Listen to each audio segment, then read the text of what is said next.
ગુજરાત વિધાનસભાની અંદર આદરણીય ગુજરાતના મુખ્યમંત્રી શ્રી ભૂપેન્દ્રભાઈ પટેલને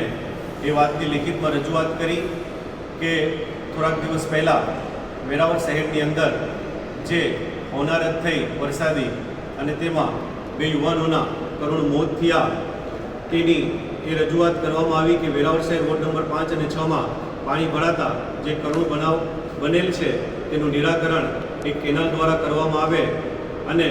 આ જે હોનારત દર વર્ષે થાય છે તેનું નિરાકરણ કરવામાં આવે તે માટે ગુજરાત વિધાનસભા વિપક્ષ નેતા અમિતભાઈ ચાવડા તેમજ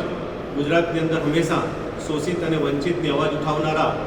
બે મહાન લડાયક નેતા ગયાસુદ્દીનભાઈ શેખ અને વિધાયક શ્રી ઇમરાનભાઈ ખેડાવાલા સાથે રહી અને એ અવાજ અમારી બની અને રજૂઆત કરી કે આ બાબતનું વહેલી તકે નિરાકરણ કરવામાં આવે, વ્યક્તિનું આર્થિક નુકસાન થાય એ બાબત સહન કરી શકાય, પણ કોઈના જીવ જાય એ ગુજરાત માટે શરમજનક બાબત છે અને જવાબદાર અધિકારીઓ સુધી આ વાત પહોંચાડવામાં આવશે અને મંત્રાલય સુધી તેની વાત કરી અને વહેલી તકે તેનું નિરાકરણ કરવામાં આવશે.